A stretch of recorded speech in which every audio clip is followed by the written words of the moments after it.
to share with you just a couple of thoughts on giving. But before I do that, I wanted to say a little bit about why I'm here. I had a college professor who always said that you should understand the lens through which somebody is seeing something before you hear what they're saying.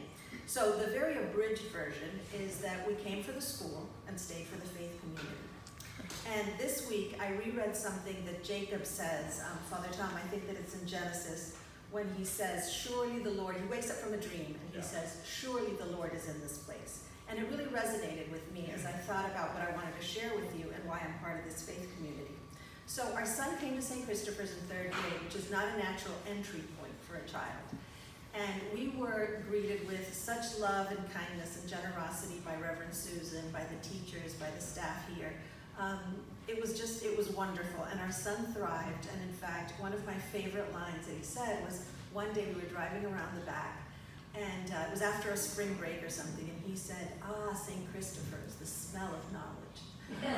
So, you know, when your child says something like that, you figure he's in the right place.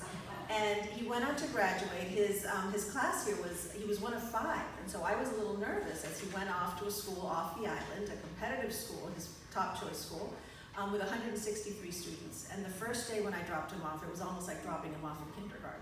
I mean, I just watched him go in. I thought, how will he survive? And he was nervous about finding his classes, you know, opening his locker. You know, who knew the lock was an issue? And when he came back, when I picked him up eager to hear, what he told me was the love and kindness that he had received from St. Christopher's alumni who had been there before him.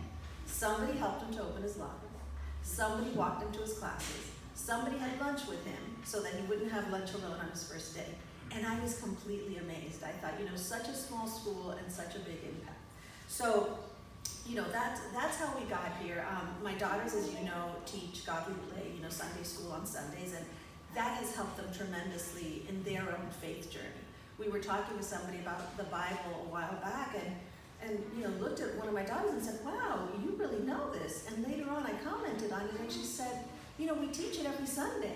And so, you know, that's really neat. And then I'm a part of the Bible study group, and I hope you don't mind I'm making a plug for that. But it is such a special place and time for me, Sunday mornings at 9 o'clock. We're mostly a group of women, although we do welcome and have had men participate. But for me, it's so amazing to find that community of faith. And we come from different original faith traditions, different parts of the country, and you know, different situations in life.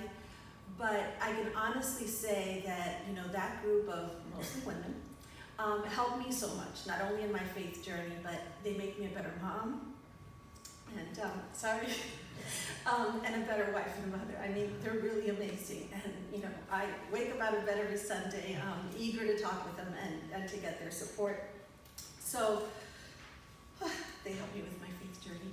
And so again, you know, I think surely, you know, God is in this place. And recently, when I heard again the story of St. Christopher's, you know, St. Christopher's helped this mother get her child across. I thought, I mean, I was a little late to the party, but I thought, oh my goodness, that's exactly what St. Christopher's did for us.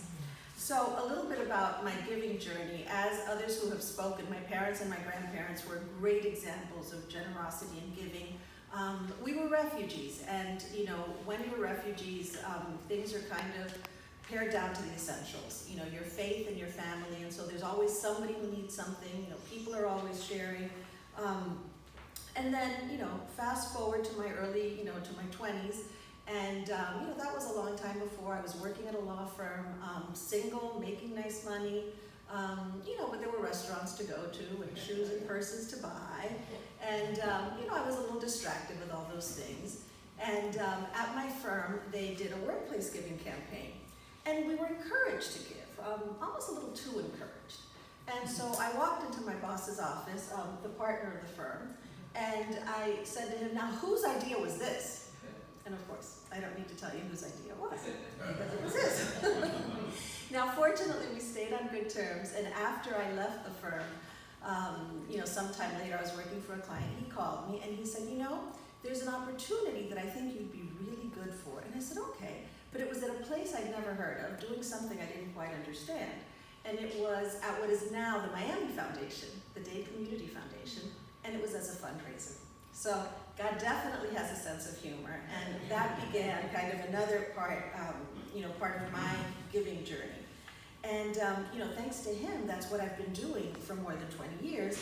And as you might imagine, my thoughts on giving, have definitely changed. And people say to me, "How can you do what you do for a living? How can you ask people for money all the time?"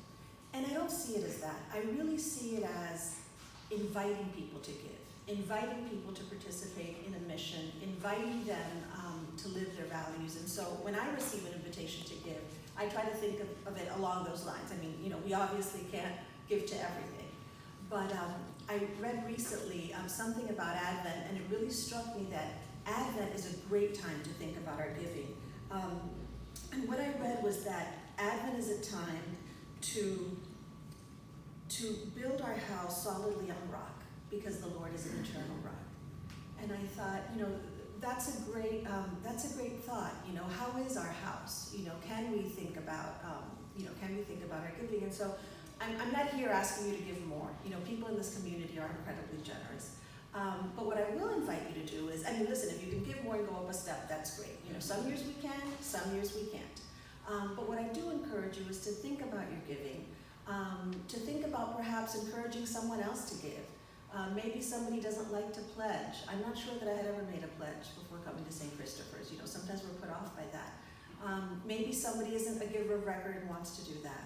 So I just invite you to participate in this in whatever way you can. And I want to say thank you, because for me, surely the Lord has been amazing.